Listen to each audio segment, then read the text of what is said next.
सुप्रभात विद्यार्थियों। आज हम कक्षा 8 में हमारी पाठ्य पुस्तक वसंत भाग 3 में पाठ 3 हरिशंकर प्रसाई द्वारा रचित बस की यात्रा पाठ हमने पिछले वीडियो में पढ़ा था। आज हम इसके प्रश्न उत्तरों का अभ्यास करते हैं, प्रश्न उत्तरों को हल करते हैं और प्रश्न उत्तरों को समझते हैं। तो उसमें पहला क्वेश्चन है, मैंने उस कंपनी के हिस्सेदार की तरफ पहली बार श्रद्धा भाव से देखा। लेखक के मन में हिस्सेदार साहब के लिए श्रद्धा क्यों जग गई? हिस्सेदार कौन है? बस का हिस्सेदार। तो उसके प्रति लेखक को के मन में सम्मान की भावना क्यों आई, श्रद्धा की भावना क्यों आई? इसका उत्तर है, लेखक के मन में बस कंपनी के हिस्सेदार साहब के लिए श्रद्धा जाग गई कि वह इतनी खटारा बस, खटारा यानी बिल्कुल टूटी फूटी, जो जर्जर हो चुकी है, खटारा बस को चलाने का साहस जुटा रहा था।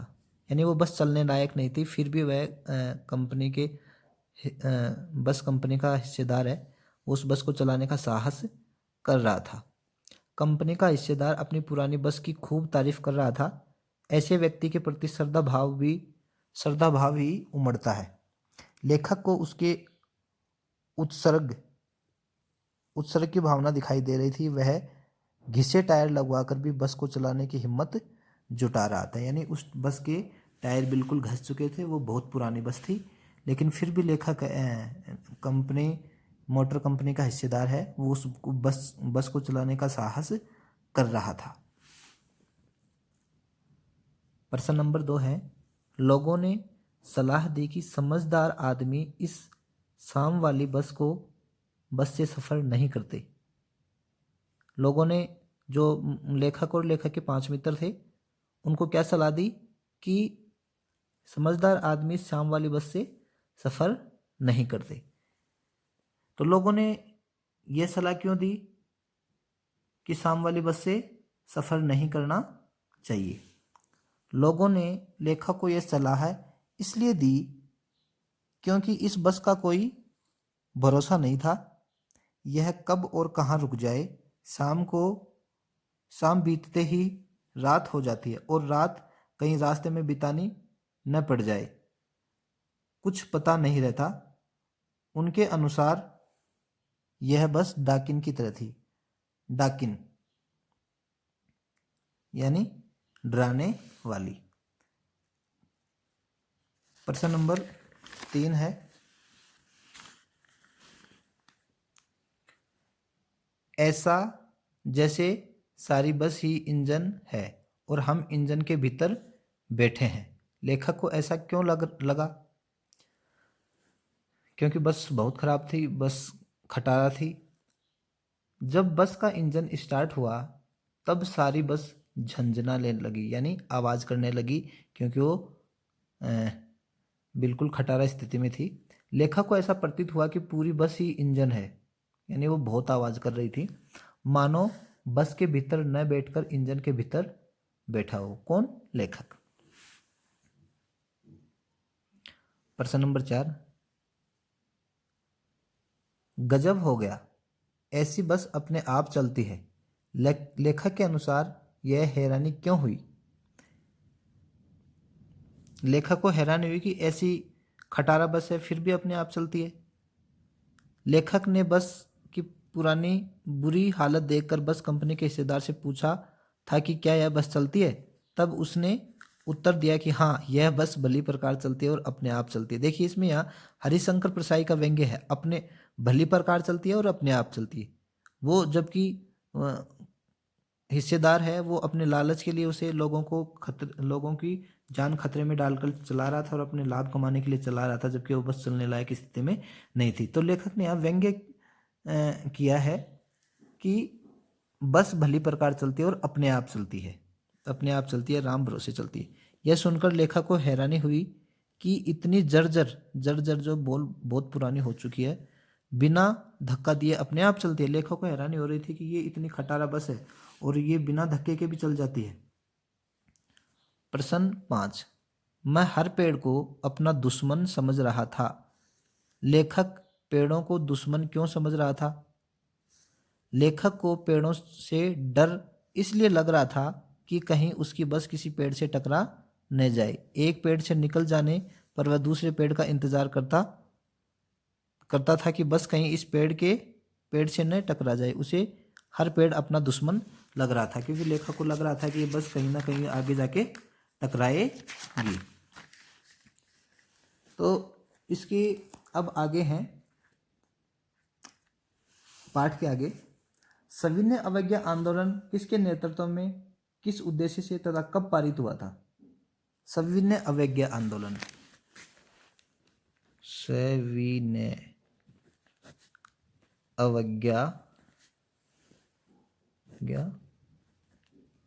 आंदोलन ये कब पारित हुआ था? 1930 में, 30 ईस्वी में। और किसके नेतृत्व में? गांधी जी के नेतृत्व में पारित हुआ था। सविनय अवज्ञा आंदोलन महात्मा गांधी के नेतृत्व में 1930 में अंग्रेजी सरकार से असहयोग करने तथा स्वराज पारित करने के लिए शुरू हुआ था। स्वराज यानी अपना राज, स्वतंत्रता प्राप्त करने के लिए। उस समय भारत घोर गरीबी के दौर से गुजर रहा था, तथा लोगों को 2 समय का खाना भी नसीब नहीं होता था। अंग्रेजी सरकार नित्य नए टैक्स लगा रही थी, यहाँ तक कि नमक पर भी टैक्स लगा दिया था। महात्मा गांधी ने ब्रिटिश सरकार से असहयोग करने का आह्वान किया। इसी को सविनय अवज्ञा आंदोलन का नाम दिया गया। यानी अंग्रेज हैं जो नए नए कर लगा रहे थे, किन पे? भारतीयों पे। तो बहुत गरीबी फैल गई थी और लोगों के लिए एक टाइम का खाना भी मुश्किल हो गया था। इसलिए अंग्रेजी सरकार से असहयोग करने के लिए सविनय अवज्ञा आंदोलन चलाया गया था। सविनय अवज्ञा आंदोलन का उपयोग व्यंग्यकार ने किस रूप में किया है? सविनय अवज्ञा आंदोलन 1930 में सरकारी आदेशों का पालन न करने के लिए किया गया था। 1930 में ये आंदोलन शुरू किया गया था और इसलिए शुरू किया गया था कि हम सरकार के साथ सहयोग नहीं करेंगे अगर सरकार हमारी मांगे नहीं मानेगी। 12 मार्च 1930 को इसी कड़ी में दांडी मार्च किया गया। नमक कानून 1913 में तोड़ा गया। दांडी मार्च है ये, 12 मार्च 1930 को शुरू किया गया था और नमक कानून तोड़ा गया था। नमक कानून तोड़ा गया था और किसके नेतृत्व में? गांधी जी के नेतृत्व में। गांधी जी के नेतृत्व में ये यात्रा की गई थी। लेखक ने इसका उपयोग इस संदर्भ में किया है कि आंदोलन के दौरान जिस प्रकार अंग्रेजों के दमनपूर्वक कार्यों से भारतीय जनता झुकी नहीं, विनम्रता पूर्वक अपने संघर्ष में बढ़ रही थी, उसी प्रकार यह बस भी अपने खटारा और टूटी फूटी होने के बावजूद चल रही है, या ये कहें कि चलाई जा रही है। बस का ढांचा जवाब दे रहा था, किंतु वह चल ही रहा था। व्यंग्यकार ने इस घटना को बस की जर्जर दिशा को बताने के लिए किया गया है। बस के विभिन्न अंग पुर्जे भी आपस में सहयोग नहीं कर रहे थे। बस कैसी थी? खटारा थी। और हमारे देश की जनता की स्थिति भी कैसी थी? गरीब स्थिति थी। तो इसको इस उदाहरण द्वारा समझाया गया है कि बस भी है, जिस तरह से अंग्रेज हमारे साथ सहयोग नहीं कर रहे थे, वैसे ही बस के पुर्जे भी एक दूसरे से सहयोग नहीं कर रहे थे।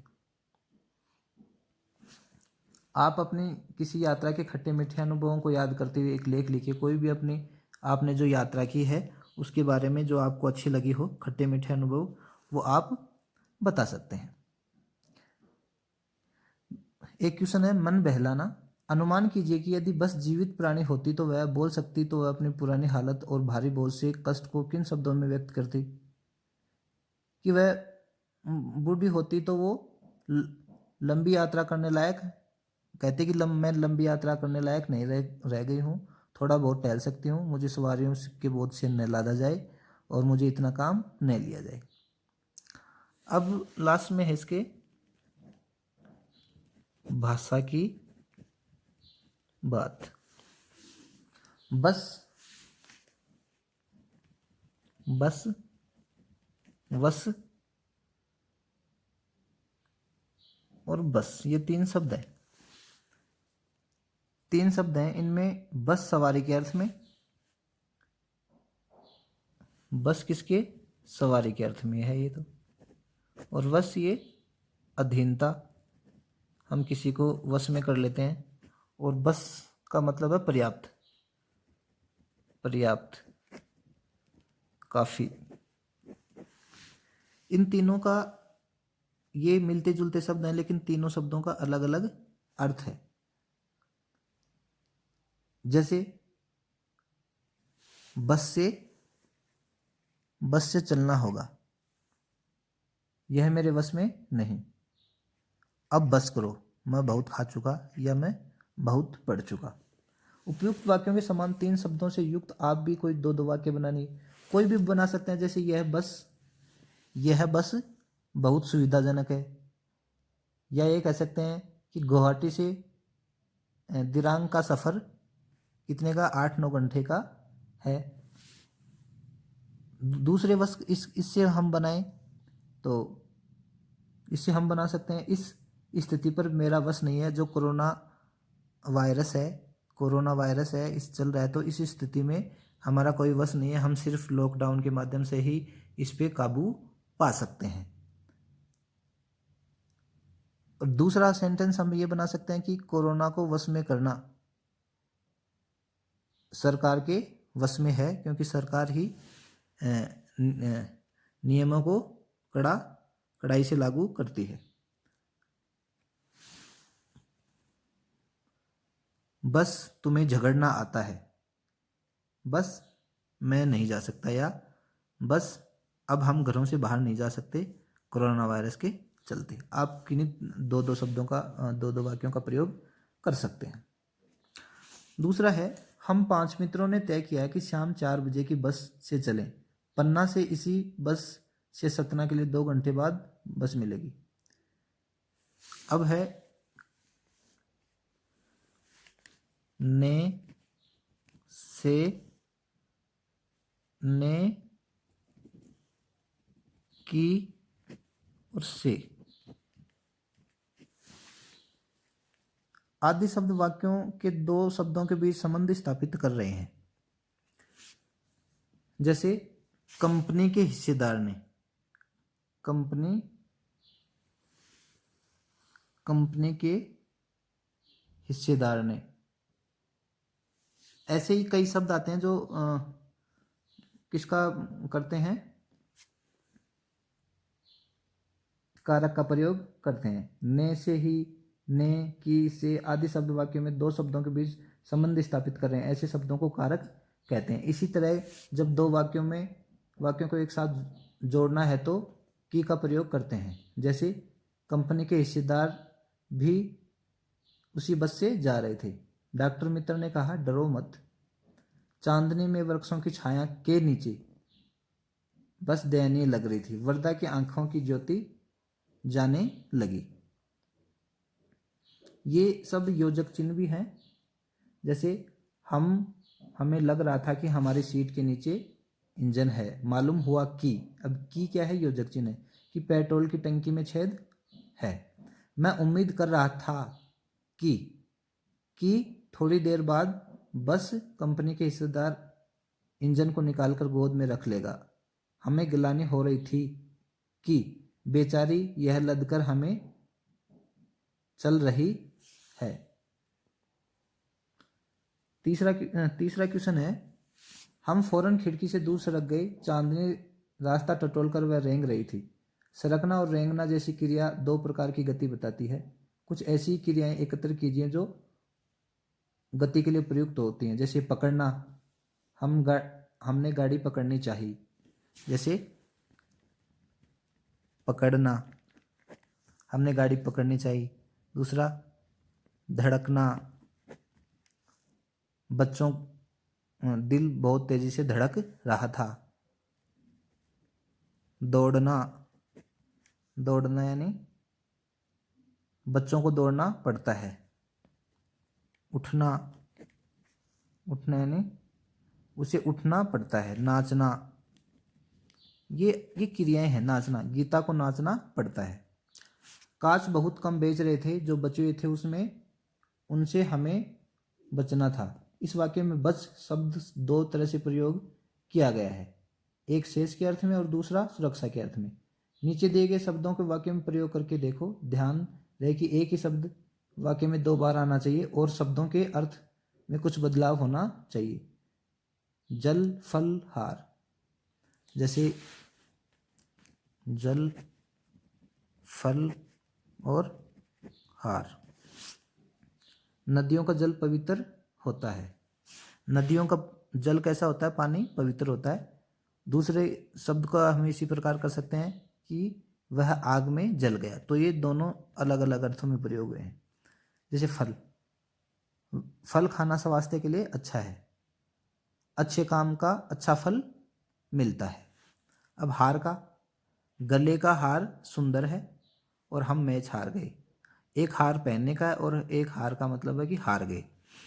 बोलचाल में प्रचलित अंग्रेजी शब्द फर्स्ट क्लास में 2 फर्स्ट और क्लास का विशेषण है। फर्स्ट चूंकि फर्स्ट संख्या है और फर्स्ट क्लास संख्यावाचक विशेषण का उदाहरण। महान आदमी में किसी आदमी की विशेषता महान है, यह गुणवाचक विशेषण है। संख्यावाचक विशेषण और गुणवाचक विशेषण के उदाहरण खोज के लिखिए। संख्यावाचक, एक तो गुणवाचक के जैसे चतुर, चतुर व्यक्ति, व्यक्ति कैसा है? चतुर, तो ये गुणवाचक विशेषण है। सुंदर स्त्री, ये स्त्री कैसी है? सुंदर है, तो ये गुणवाचक विशेषण है। सच्चा आदमी, आदमी कैसा है? सच्चा, ये इसकी विशेषता बताते हैं, गुणवाचक विशेषण है। ऐसे ही संख्यावाचक विशेषण, जैसे हमें संख्या का पता चले, जैसे तीसरा आदमी, आदमी कौन सा? तीसरा। 4 संतरे, संतरे कितने? 4, तो ये संख्या बता रहे, संख्यावाचक विशेषण हो गए। तो आशा है कि विद्यार्थियों आपके ये पाठ जरूर समझ में आया होगा और आप इस पाठ के प्रश्न उत्तरों को अच्छी तरीके से समझेंगे और अपनी नोटबुक में इनको लिखेंगे। और कोई समस्या आने पे मुझसे संपर्क करेंगे, मैं हमेशा आपके लिए तत्पर रहूँगा। आप घर में रहिए, समय का सदुपयोग कीजिए और ऑनलाइन क्लासों का फ़ायदा उठाइए और अपनी पढ़ाई को निरंतर जारी रखिए। धन्यवाद।